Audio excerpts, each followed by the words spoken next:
Hello friends, myself Samarth. Welcome back in the third lecture of the Great Coaches. This is also the third lecture of the subject Numerical Methods and Optimization (NMO). In the last lecture we have learned how to solve a numerical by using bisection method in conventional way by using paper and pen. So now in this video we are going to solve the same numerical by using our software GNU Octave. So let's start.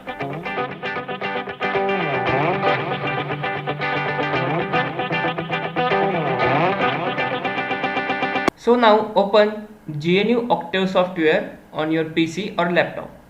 As soon as you open it, you can see here the first default window is command window. Now as I already told you in the first video, whatever commands we are going to give for the solving numericals, that we are going to give it in the editor window, editor tab. So open the editor tab. You can see here. I'll just zoom it so that you can see it clearly. So I think now you can see it clearly. Before going towards numerical, I will just give one demo how to solve any problem of summation on the GNU Octave. Just watch it. A is equal to 5, B is equal to 14, C is equal to A plus B.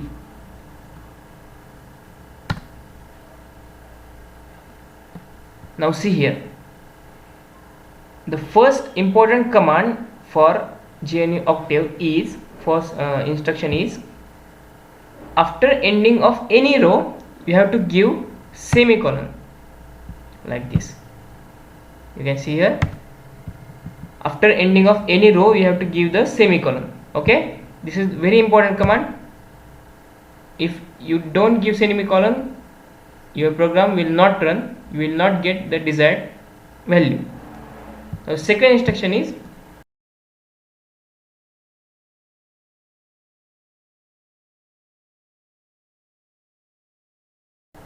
so now the second instruction is, whatever you will type after fprintf, see here, after fprintf, value of C is equal to % of f C. So whatever you will type after fprintf, the same you will get it in the command window. Okay, so the row is complete, give a semicolon. Now our program is ready. So when the program is completed, you have to click here the option save and run.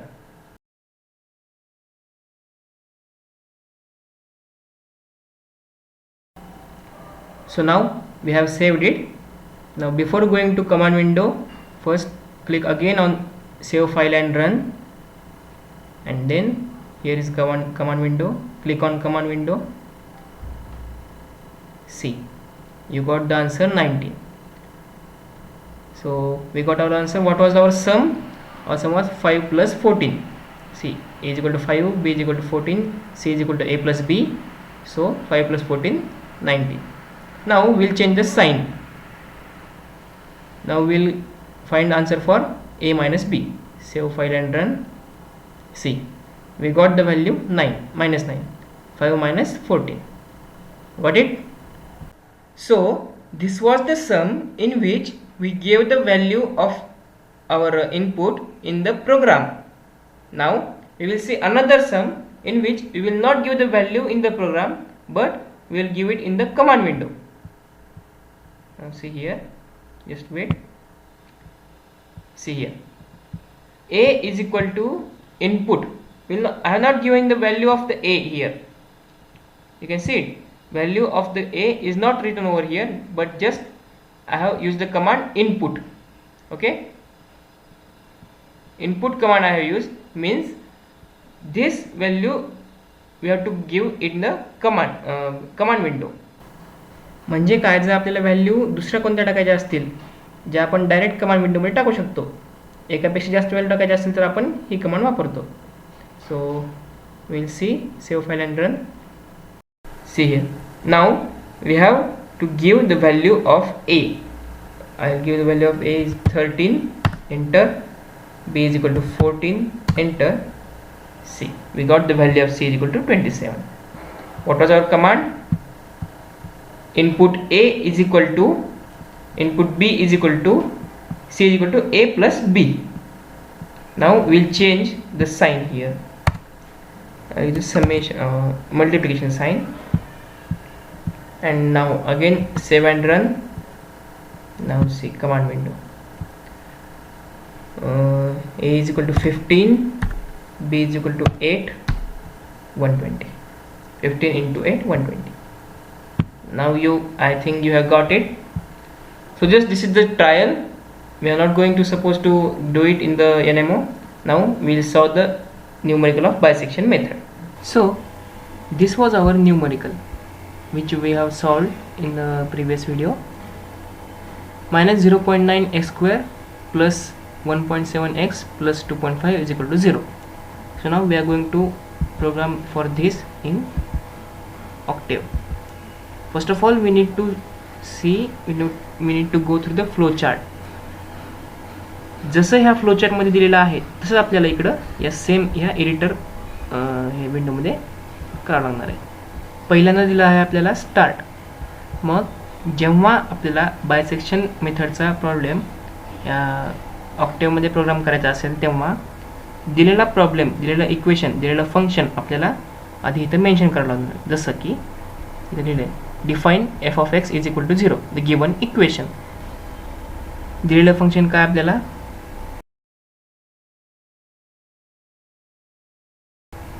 Minus 0.9 x square. आता x square लिहिताना minus 0.9 into x square असं आहे, म्हणून इथं आपल्याला into ह्या star या साईनचा वापर करावा लागणार. मायनस 0.9 एक्स स्क्वेअर नुसतं येऊन चालणार नाही. मायनस 0.9 एक्स स्क्वेअर म्हणजेच काय, मायनस 0.9 इंटू एक्स असं आपल्याला इथं मेन्शन करावं लागणार. Into x plus 1.7 into x plus 2.5 inverted comma bracket close आणि semicolon.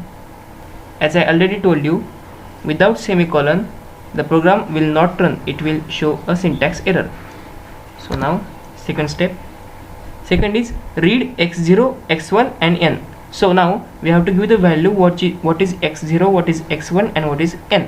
So here x0 is equal to input. Now x0, x1 and n are these the value of input which we are going to give it in the command window. म्हणजे थोडक्यात काय, x0, x1 आणि n ह्या value आपल्याला स्वतःला द्यायच्यात, मनाने द्यायच्यात. त्यामुळे आपल्याला त्या इनपुट म्हणून द्यावं लागणार.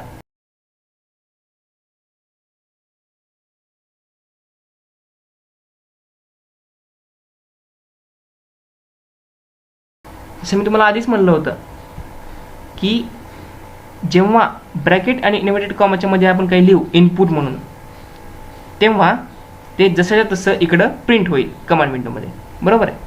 So enter the value of x0 हे आपल्याला कमांड विंडोमध्ये प्रिंट होणार.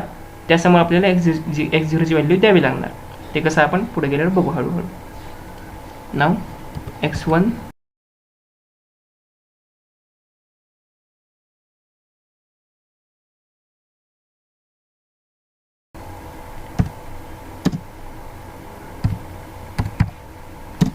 n. आता n is equal to n म्हणजे नंबर ऑफ इटरेशन आहेत आपले. ते पण आपल्याला एकतर जसं तुम्हाला आधी सांगितलं मी, एकतर इक्वेशनमध्ये प्रॉब्लेममध्ये दिलेले असतील नंबर ऑफ इटरेशन 3, 4 और आपल्याला ते काढावे लागतील जोपर्यंत आपल्याला फायनल व्हॅल्यू मिळत नाही तोपर्यंत. मग आपण नंबर ऑफ इटरेशन ह्या केसमध्ये जेव्हा आपण प्रोग्राम करतो तेव्हा नंबर ऑफ इटरेशन आपल्याला आधीच द्यावे लागतात. पण जेव्हा आपण पेपर पेनने सोडवतो तेव्हा नंबर ऑफ इटरेशन आपल्या आन्सरवर डिपेंड असतात, आपल्याला किती ॲक्युरेसी पाहिजे त्यावर. So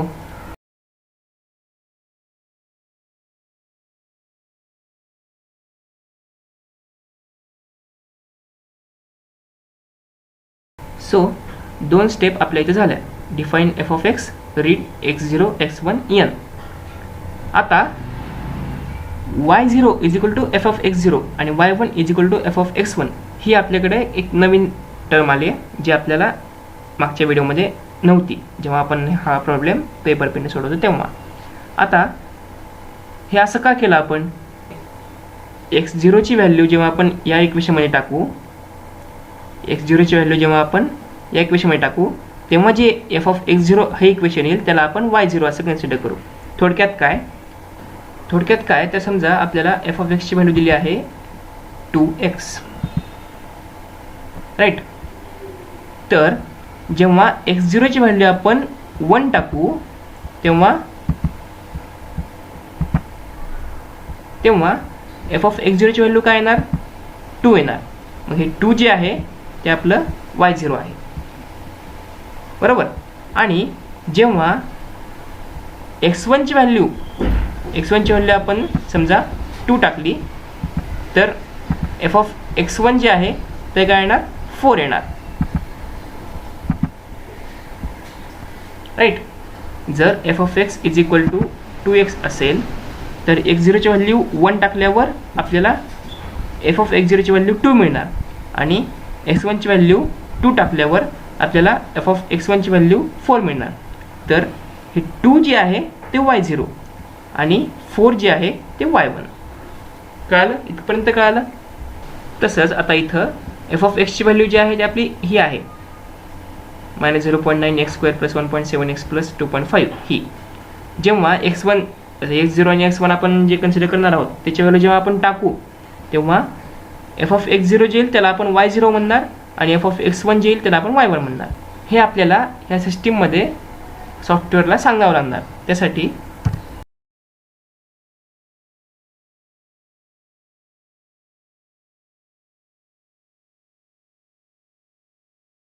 so we have completed now 3 steps: define, read and y0. Now the while loop is here. So first of all I'll tell you what is while loop. या while loop मध्ये जर एखादी condition दिलेली असेल ती जर satisfy होत असेल तर सरळ या लूपमधून खाली जाणार आणि जर सॅटिस्फाय होत नसेल तर हा लूप वगळून हा लूप एक्सेप्ट करून डायरेक्ट खालच्या स्टेपला जाणार. थोडक्यात काय, y0 इंटू y1 हे जे y0 आहे आणि जे y1 आहे, y0 आणि y1 हे दोन फंक्शन आहेत. ह्या दोघांच्या फंक्शनची व्हॅल्यू, ह्या दोघांचा गुणाकार जर 0 पेक्षा मोठा आला तर आपल्याला ही स्टेप फॉलो करावं लागणार. जर ह्या दोघांचा गुणाकार 0 पेक्षा लहान आला तर मात्र ही स्टेप, ह्या 2 स्टेप वगळून आपण डायरेक्ट खालच्या स्टेपला जाणार.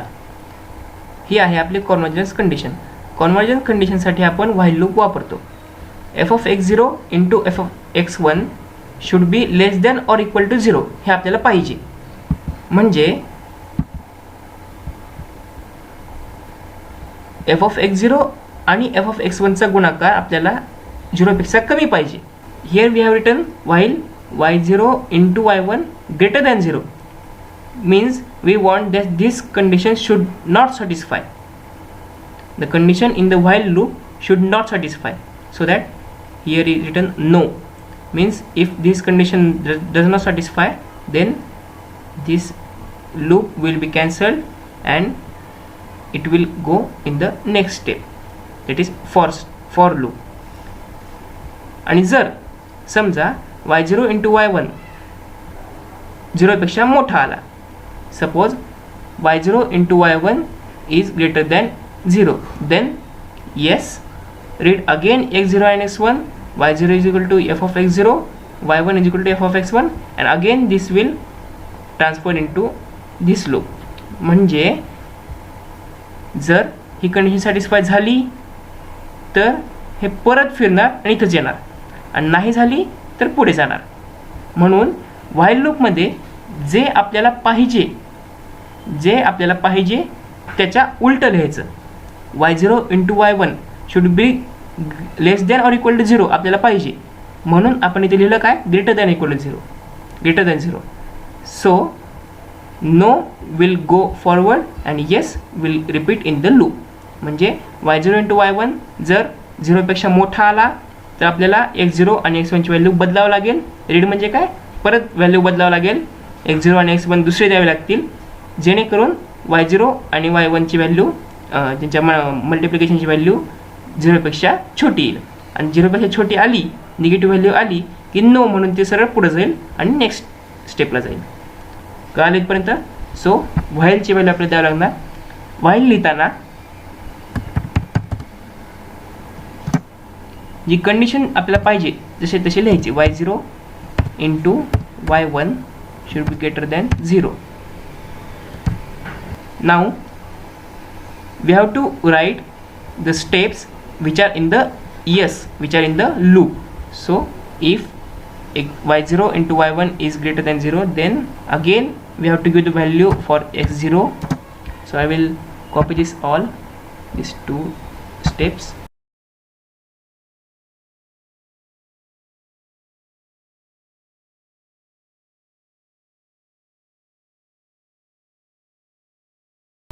So what we have done, we have written the while condition here, while loop, so that जर ही कंडिशन सॅटिस्फाय झाली तर x0 x1 या व्हॅल्यू आपल्याला डबल द्याव्या लागतील, जेणेकरून y0 आणि y1च्या नवीन व्हॅल्यू आपल्याला मिळतील.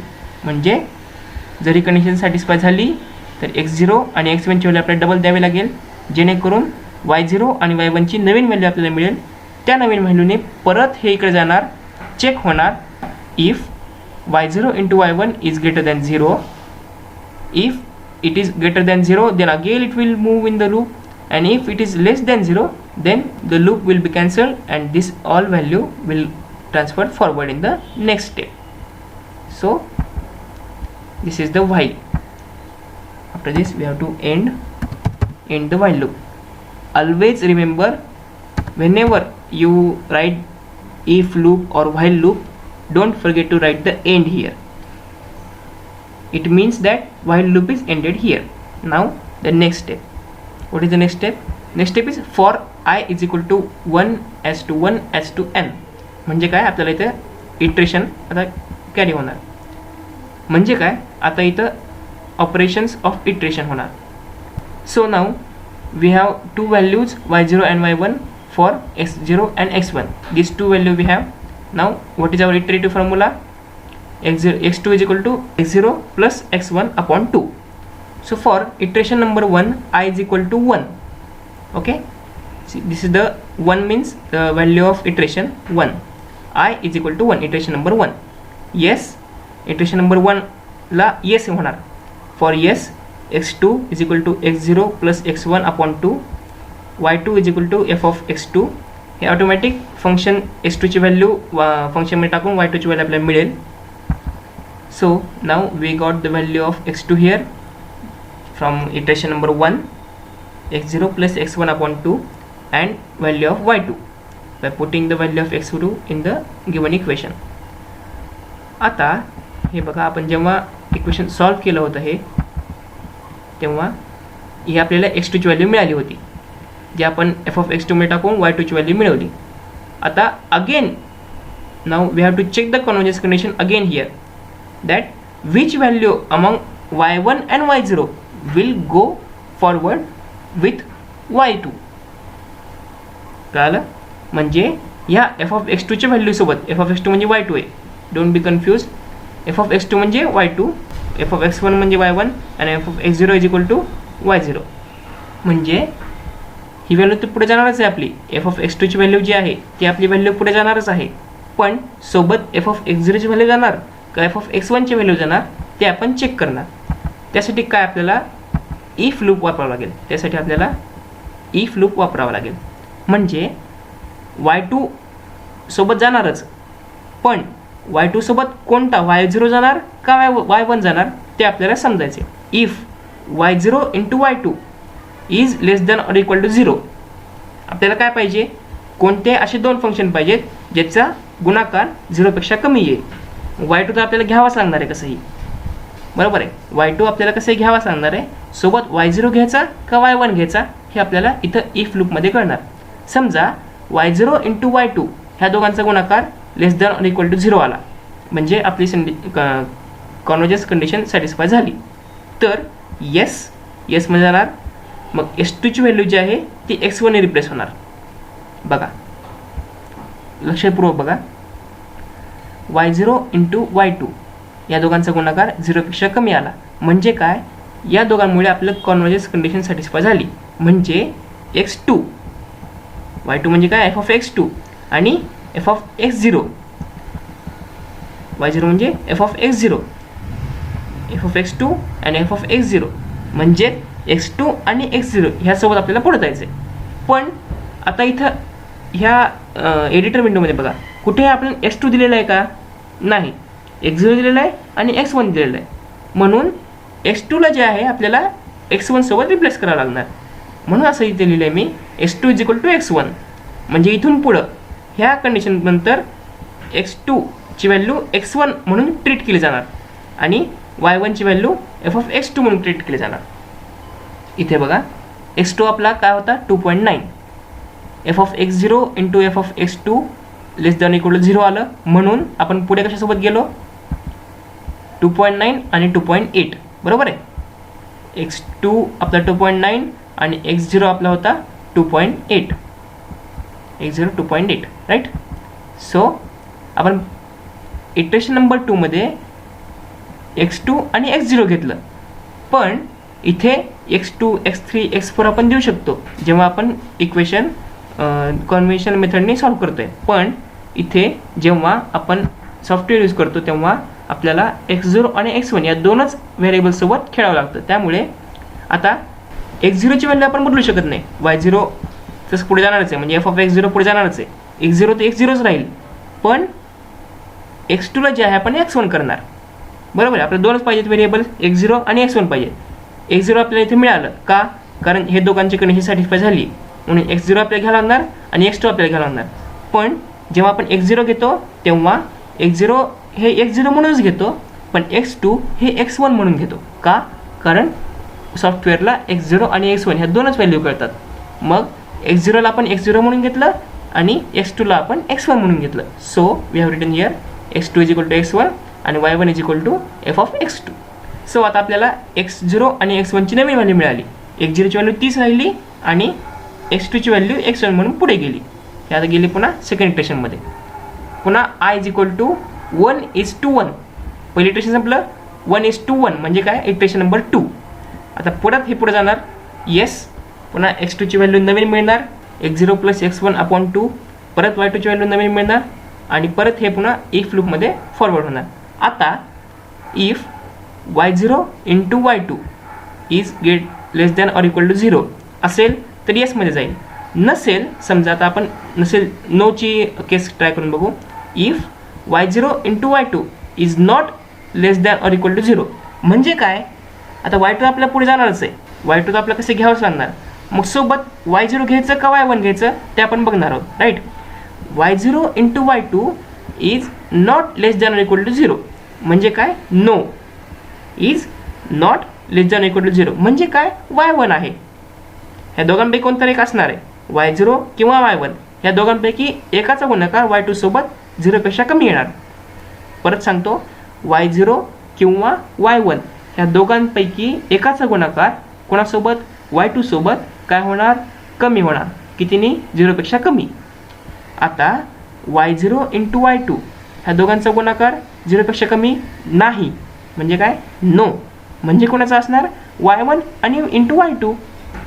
y1 इंटू y2 या दोघांचा गुणाकार 0पेक्षा कमी असणार म्हणून ती इकडे जाणार. मग काय होणार, y1 म्हणजे f ऑफ x1 म्हणजे x1. x1 ची व्हॅल्यू तर x1 जाणार. y2 ची x2 ची व्हॅल्यू आपल्याला x0 करावं लागणार.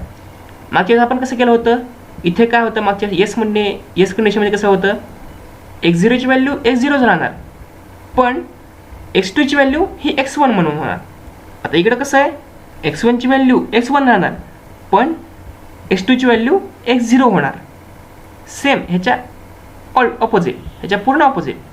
परत सांगतो, जर y0 इंटू y2 या दोघांचा गुणाकार 0पेक्षा कमी आला तर y2 तर पुढे जाणारच. y0 म्हणजेच f ऑफ x0 यामुळे x0ची व्हॅल्यू x0च राहणार, पण x2 जे आहे त्याची व्हॅल्यू आपल्याला x1 करावं लागणार. का?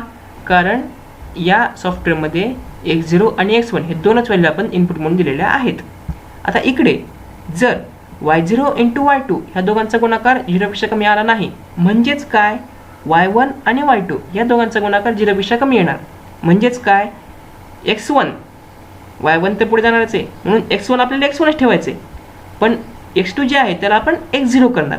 इकडे आपण काय केलं होतं, x2 ला x1 केलं होतं, इकडे आपण काय करणार, x2 ला x0 करणार. म्हणून जर y0 इंटू y2 ह्या दोघांचा गुणाकार 0पेक्षा कमी आला नाही म्हणजे नो, तर y1 आणि y2चा गुणाकार 0पेक्षा कमी येणार, म्हणून x2 ला आपण x0 ठेवणार आणि x1 तर x1च राहणार. So y0 is equal to f of x2. It will again go with this loop and now the third iteration for I is equal to 1:1:n. आता n काय आहे, समजा आपण इनपुटची व्हॅल्यू इटरेशनची व्हॅल्यू आपण समजा दिलेली आहे इनपुटला 3. 1 इटरेशन झालं, हे पुढे जाणार, या दोघांपैकी कधी कंडिशन सॅटिस्फाय होणार, अगेन इकडे येणार, पुन्हा काय येणार, व्हॅल्यू 1 ने वाढणार, म्हणजे किती येणार व्हॅल्यू आता 2. आता याची व्हॅल्यू 2 आहे, पुन्हा इथे जाणार, या लूपमध्ये जाणार, लूपमध्ये पुन्हा प्रोसेस होणार, या दोघांपैकी एक काहीतरी कन्सिडर होणार आणि पुन्हा लूपमधून बाहेर येणार, फॉरला येणार. आता पुन्हा एकनी व्हॅल्यू वाढणार, व्हॅल्यू काय होणार 3, आपण गेलेली व्हॅल्यू काय 3च आहे, म्हणून परत ही सॅटिस्फाय होणार, येस होणार, परत या दोघांपैकी कोणतरी कंडिशन सॅटिस्फाय होणार आणि परत बाहेर जाणार. आता 3ची व्हॅल्यू 1ने वाढली की काय होणार, 4 होणार, पण यांची व्हॅल्यू काय 3च आहे, मिळाली याची व्हॅल्यू काय आपल्याला 3 + 1 4. जोपर्यंत आयची व्हॅल्यू ही एनच्या व्हॅल्यूपेक्षा कमी आहे तोपर्यंत ही एसमध्ये जाणार, पण जेव्हा आयची व्हॅल्यू एनच्या व्हॅल्यूपेक्षा वाढली, आता आयची व्हॅल्यू तर काय झाली 4 झाली, मग जसं आयची व्हॅल्यू एनच्या व्हॅल्यूपेक्षा वाढली तसं हे पुढे जाणार नोमध्ये. त्यामुळे नोमध्ये जाऊन हे पूर्ण रूप कॅन्सल होणार आणि डायरेक्ट खाली जाणार प्रिंट रूट x2. राईट, म्हणजे जो 30 इटरेशनमध्ये मिळाला रूट आहे आपल्याला तो जसा तसा इथं x2 म्हणून प्रिंट होणार आणि प्रोग्राम एंड. तर आपलं हेच सर्व आता लिहायचं आहे इथं ह्या प्रोग्राममध्ये. हे मी तुम्हाला सांगितलं कशासाठी की हा तुम्हाला प्रोग्राम कळावा म्हणून. जरी कळालं नसेल तरीही प्रोग्राममध्ये जसं तसं लिहिलं तरी तुम्हाला प्रोग्राम रन होईल. कसं लिहायचं ते सांगतो तुम्हाला. आता पहिल्यांदा काय आहे, for loop. For I is equal to 1 as to 1 as एक कायम लक्षात ठेवा, जेव्हा आपण कोणता लूप लिहितोय व्हाईल कंडिशन किंवा फॉर कंडिशन तेव्हा सेमीकोलन द्यायचा नाही. कळलं? This is one another instruction that if you are writing while loop, for loop, if loop, don't give the semicolon at the end of the step. Okay, so 1:1:n.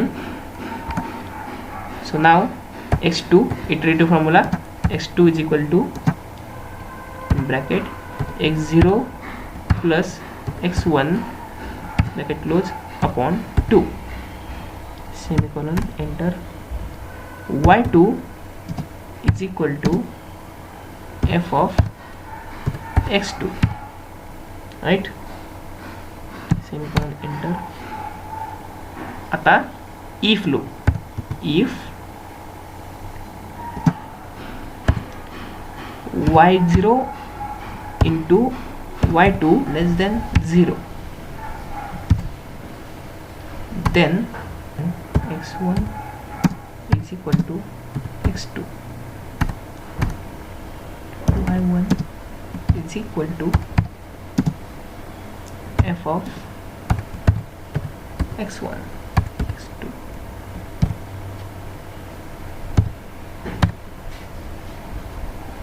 Now we have written the condition yes. Now we have written this condition, if y0 into y2 is less than or equal to 0, yes, then x2 is equal to x1, y1 is equal to f of x2. Now this condition we have written. Now we have to write this one condition, that is y0 into y2 is not less than or equal to 0, means else म्हणजे समजा y0 आणि y2 यांचा गुणाकार 0 पेक्षा कमी आला तर हे लिहा, नाही एल्स तर हे काय x0 is equal to x2. हे मी तुम्हाला समजण्यासाठी फक्त असं उलटं लिहिलं होतं, पण लिहिताना मात्र प्रोग्राममध्ये मात्र जी व्हॅल्यू आपल्याला कन्सिडर करायची आहे ती व्हॅल्यू सेकंड टाइम लिहा. म्हणजे काय, x2 ला x0 म्हणून कन्सिडर करा आणि x2 ला x1 म्हणून कन्सिडर करा.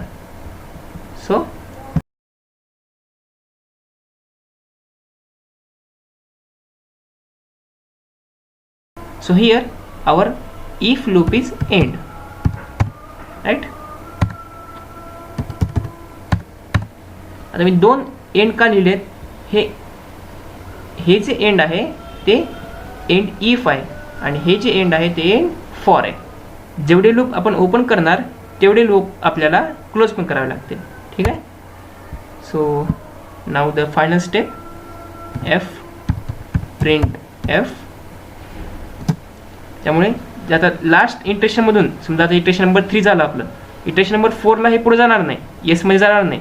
त्यामुळे इटरेशन नंबर 3चं जे रूट आहे, इटरेशन नंबर 3 मध्ये जे आपल्याला x2ची व्हॅल्यू मिळाली ते आपल्याला रूट म्हणून पाहिजे.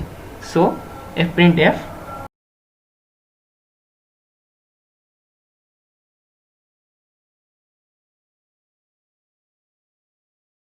त्यामुळे x2ची जी लास्ट व्हॅल्यू आहे ती आपल्याला रूट म्हणून मिळेल. लास्ट स्टेपला पण सेमीकोलन द्यायला विसरू नका. So now here our program is complete. इथं पर्सेंट ऑफ डी आणि पर्सेंट ऑफ एफ चे तुम्हाला सांगितलं असेल, असं सांगितलं तरी ऐकून घ्या. हे पर्सेंट ऑफ डी आणि पर्सेंट ऑफ एफ मध्ये काय आहे, डी म्हणजे डिजिटमध्ये आणि एफ म्हणजे फ्रॅक्शनमध्ये. समजा आपली व्हॅल्यू आली x is equal to x2 is equal to 24, तर 24 हे आपलं एवढंच मिळणार.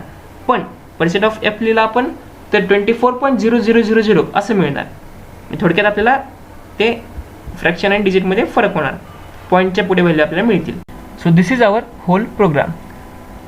After completing the program, we have to click on this file, run and save. I'll give the name 4, save. 1 minute, it's showing that the name is invalid.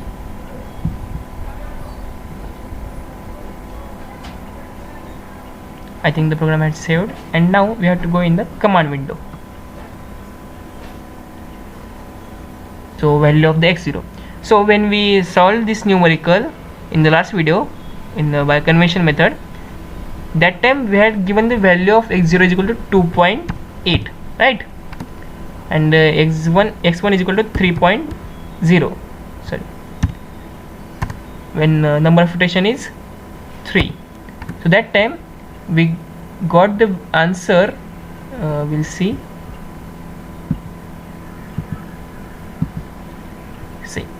At the end of iteration number 3, we got the answer as 2.875, and the same answer we have got here. So it means that our program is successful. So we'll check in the iteration number 4, we have got the answer 2.8625. So we'll check once again here that what answer we get if we put the value of iteration is 4. Again, if we have to change something, then again we have to come in the editor window and we have to click save file and run. Now again command window, value of x0 2.8, x1 3.0. now the iteration number is 4. See, we got the same value 2.8625 at the end of iteration number 4. So this is how we solve the numerical of bisection method by using Octave software. This is the programming. I have given the link of this PDF of one numerical flowchart, and I will add this program also in that PDF, and the combined PDF, the link of combined PDF I have given in the description of this video. You can check it for the reference, and if you got any doubt, then please feel free to contact me. The contact details are also given in the description. So we'll meet in the next video with the numerical of Newton-Raphson's method, how to solve it by convention method and also by using software. So thank you for watching this video. If you like it, share to your friends. Thank you.